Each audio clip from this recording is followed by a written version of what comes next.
All right, horizontal violence, just say no. Here are my objectives that I'm hopeful that you will learn during this presentation, and learn the definition of horizontal violence, recognize active or potential HV, advocate for yourself and others that are being bullied at the workplace, and list different options to eliminate HV in your workplace.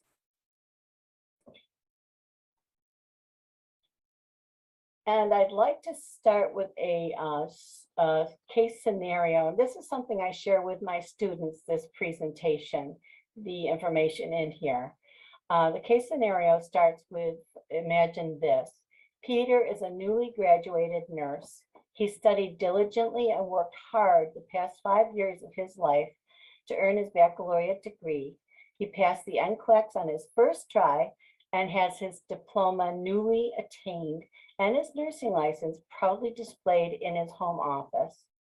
And he's accepted a position at a local hospital in a field he's passionate about. His new nursing supervisor states she's thrilled to have him join her team and welcomes him with joyful enthusiasm. After 2 weeks of hospital orientation, Peter is introduced to the nurses in his unit. He notes that while some of his new colleagues greet him with a smile or handshake, others frown and glance back and forth at each other. Peter is assigned a new preceptor,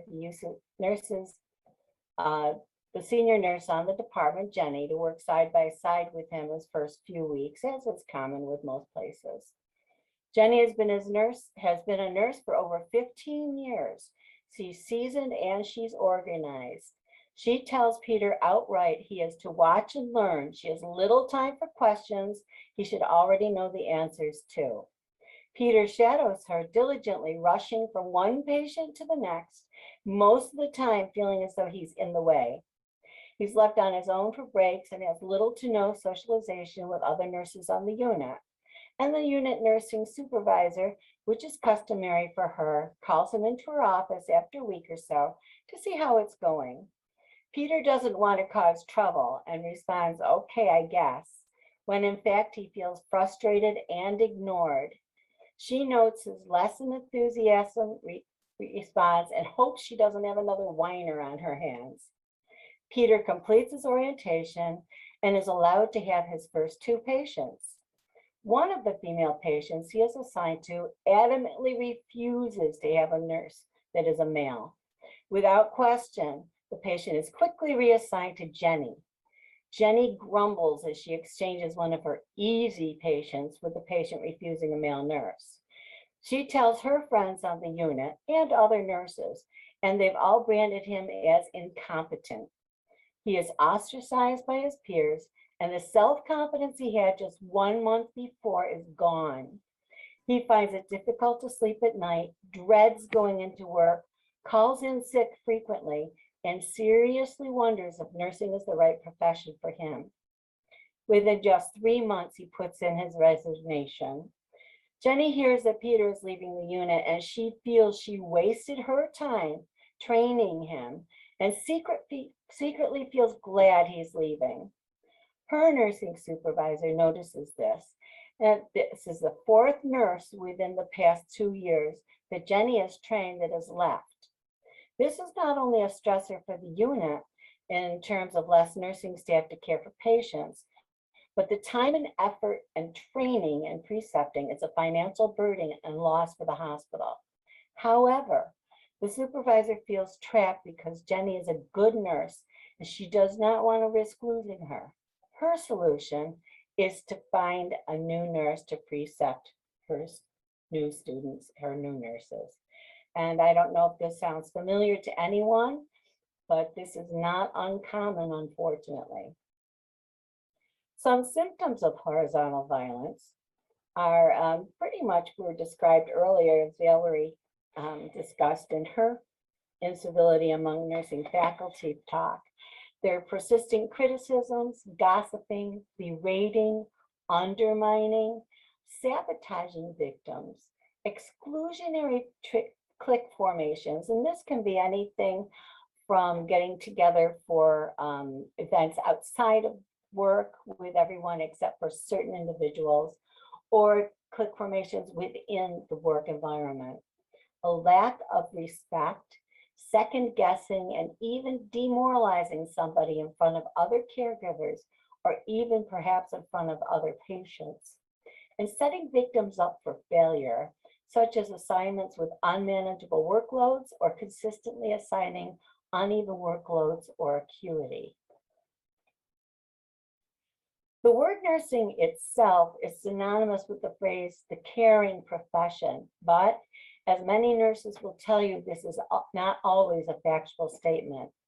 While nurses strive to care for their patients, they don't consider the importance of caring for one another all the time. There's a common saying that you may have heard, which is rather gross. It's called nurses eating their young. And this has become an almost acceptable phrase and is often considered a rite of passage that fledgling nurses are subjected to. Horizontal violence is widely acknowledged by the nursing community, but do nurses want to accept this negative mark against their profession?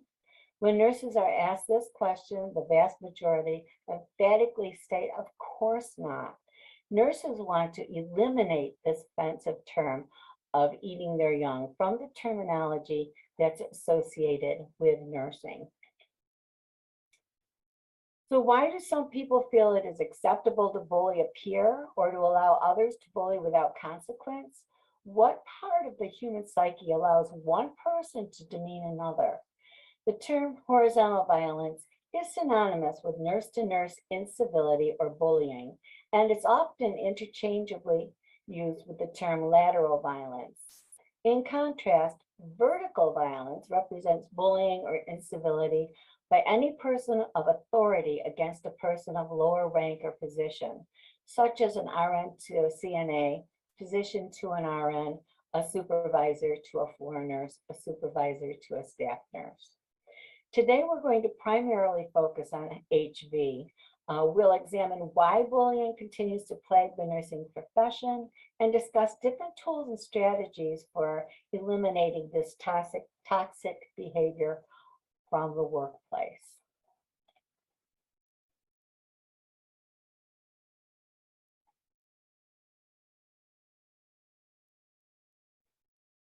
Men and women who long to be part of nursing, the caring profession, work very hard to achieve this goal. Clark states that most nurses are proud of earning their credentials and are eager to dive into the world of nursing, but the reality is nursing can be intensely stressful, and stress can be a very fertile breeding ground for HB. When surveyed, however, nurses overwhelmingly tell you they want to be in a profession that does not allow this behavior. A survey of 126 nurses found that they want change, and they asked for specific tactics to resolve HV within their health environments.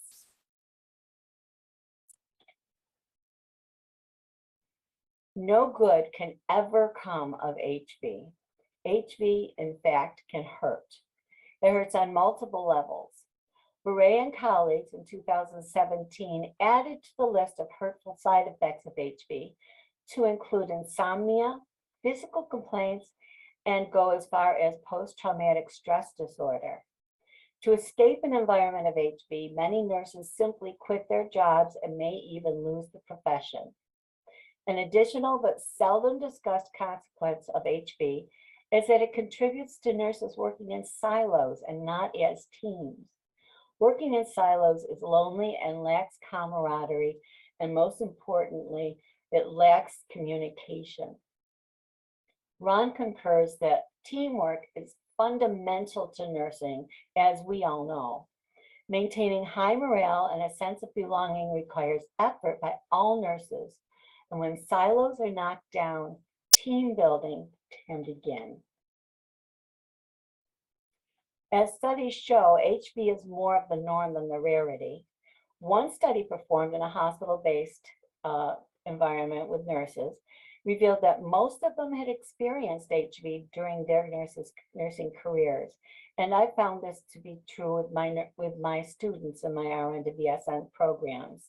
Over the years, several open classroom discussions reveal harsh reality that the majority of my students admit to some form of horizontal violence, especially at the beginning of their careers. Some seasoned RNs shared stories of HV while subbing for a nurse in unfamiliar units in the hospital.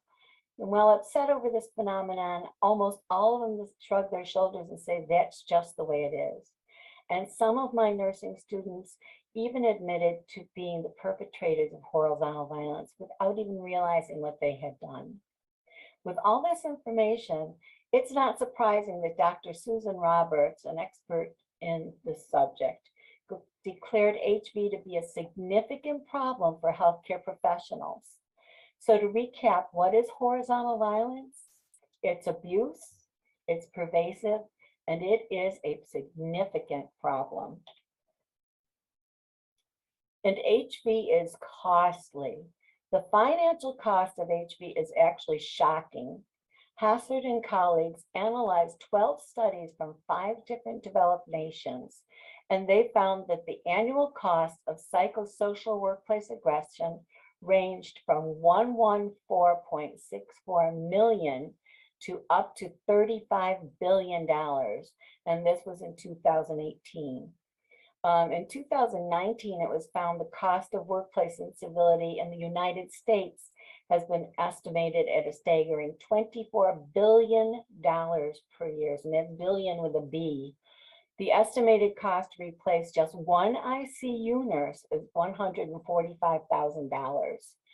And these estimates are not stagnant, and they will increase as years pass. Okay, now it's time to roll up our sleeves and see what we can do to battle this problem. The first step to any solution is to actually admit that there's a problem. Many organizations have created programs aimed to diminish and hopefully eliminate HV. One example of an institutionally based incentive program uses nursing surveys geared to measure nurses' perspectives to workplace bullying. This can be introduced during staff meetings and offer complete anonymity as each nurse completes a survey with their suggestions on how to fight this battle.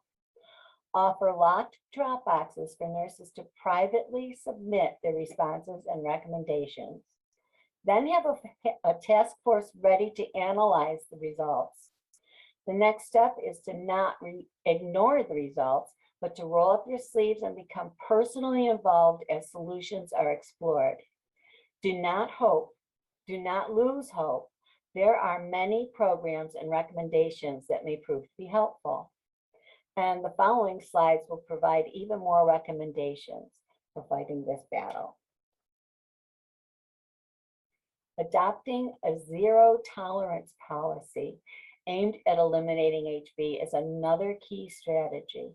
I want to back up. The first step in the battle, it is referring to hospital-based nurses, but it should be used for any healthcare environment where nurses are involved. It can be used for any environment. The next one is to adopt a zero tolerance policy at eliminating HV. This is a key strategy.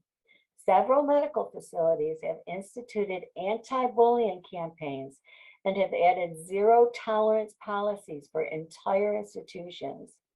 But for this to be successful, lines of communications must clearly convey the zero tolerance policy with a strong message that HV will not be tolerated on any level within its institution.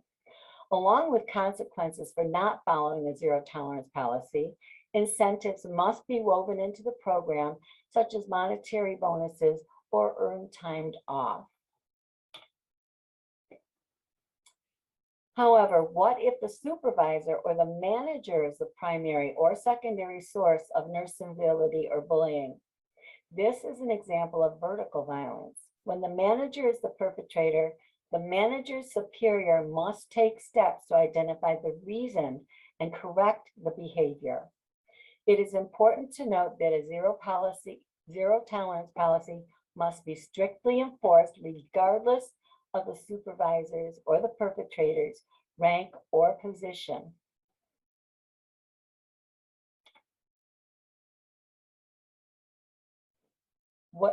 And a good nurse manager or supervisor will offer support, advice, and guidance to all of his or her nursing staff. Managers play a crucial role in identifying problematic staff, providing safe environment for staff, and reporting all possible incidents of HB. Nurse managers must be approachable and open to discussion where HB is rampant on their units. When they are unapproachable, staff, especially new staff, may be afraid to bring up matters of HB. If nurse managers are not approachable and open to discussions about HB, staff will hesitate to bring up the issue. One study by Bloom in 2019 revealed that 77.3% of nurses surveyed believed that their managers' awareness and support were the most helpful strategies in fighting HB. This is an important finding. Without the manager or supervisor's awareness and support, policies and programs that designed to help HB will not be successful. One other important strategy is to have nurse leaders as champions in an anti-bullying campaign. This must be an organized effort that all nurse leaders are mandated to attend. The first step is to get all nurse leaders to understand the physical, emotional, and monetary dangers of HB on the nursing staff, the patients, and their facilities' bottom line. Next, provide structured training with an HB specialist. For example, the CDC offers an online course specifically designed to train and educate on workplace violence prevention for nursing staff.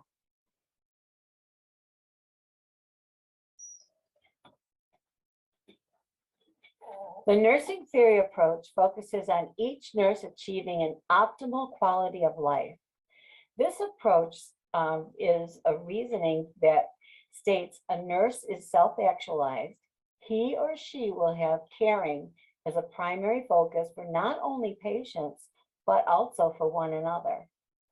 And people who care for one another do not hurt one another. I know of one hospital that uses this on their unit, and they have frequent parties with each other. They have picnics. They have other organizational things where they get to know each other and care for each other. And they celebrate the new staff as opposed to ostracizing them. And they work very well together. They have an extremely low turnover rate, and they also have a very high rate of accomplishment with their students and with their nursing staff. And they also have a very high score from their patients for patient care.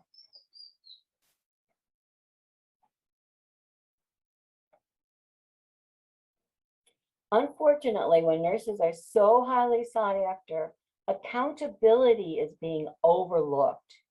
Too often, nurse leaders will sweep an incident under an invisible rug and simply pretend it never happened. He or she may even side with the perpetrator, feeling the victim is being too sensitive, and make excuses such as, oh, it'll be fine, she's just like that, or do you think you may be overreacting? Number one, nurse leaders are to be held accountable for the uncooperative staff or their hostile staff. And number two, without exception, nurses who continue HB tactics are to be held accountable. And this means they're not allowed to precept. They must take anti-bullying or HB trainings or workshops. All incidents of bullying or HB will be documented on their work records. Behaviors may affect yearly bonuses and raises, and they may go as far as to receive progressive disciplinary action as needed, up to and including termination. Increased communication between nursing staff and nursing leaders is vital. Communication is key. I think we all learned that in nursing school, and our nursing students are learning this also. Increased communication between nursing staff and nursing leaders must include communicating expectation to preceptors, meeting regularly with new employees, and not forcing, and I'm going to repeat that, not forcing preceptorship on all nurses. And when we talk about preceptorship, preceptor training is an integral tool in the battle against HB. The following requirements should be made and should be met before preceptor is allowed to train a new or new to the unit nursing staff. All preceptors must attend anti-bullying or HB training. Preceptors need to understand that preceptorship is a big deal. It's a privilege and not an obligation. And all preceptors are invited to be preceptors, and they have the option to say no. To enhance incentives for nurses to want to be preceptors, an institution needs to adopt an incentive program for preceptors. Some examples include, but not totally inclusive, are preceptor bonus programs, preceptor paid time off, and when precepting, lower acuity to caseload and lower caseload. I think that's important. Most preceptors I speak with tell me that their caseloads remain the same, or they even give them extra high caseloads because they have an extra person with them, which is wrong. It's important to closely monitor your preceptors for their effectiveness. And at the mid and end point of a new nurse's preceptor orientation, the preceptors are graded by the new employee. Preceptors with a good grade are eligible for incentive programs, and those with poor grades will have a discussion with the supervisor with an option to step out of that preceptor role, and they cannot continue as a preceptor until additional training or they have supervisor approval. Meditation and timeout room is another option. Jean Watson was a guest speaker at a conference I attended for hospice nurses. And during the presentation, she talked about something called a meditation or a timeout room. I took her aside after the conference and spoke to her at depth about this. And she stated that the timeout room is specially designed and dedicated for all nursing staff to help diffuse stress and help keep the psyche in a good place. And if you know Jean Watson, this is pretty much what her 10 curative factors are guided towards. The rooms are not expensive to create and can be used by all nurses for meditation, prayer, or whatever promotes calm when in need. And some components of the room include but aren't limited to a calming, quiet environment, low lighting or electric candles, plants and fish tanks, lounge chairs, couch, massage chair, and most importantly, a do not disturb sign to put on the outside of the door for somebody in a highly distressed moment.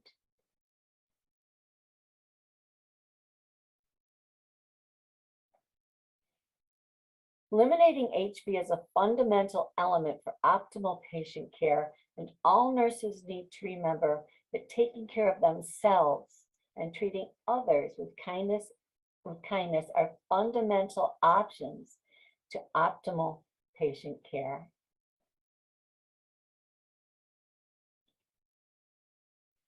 And in closing, I'd like to state HB is real. HB is never acceptable. People do not have to accept it. When faced with HB, just say no, I don't have to take it. And you can be the warrior that makes the difference, and together you can do anything. And we are at our finest when we take care of each other.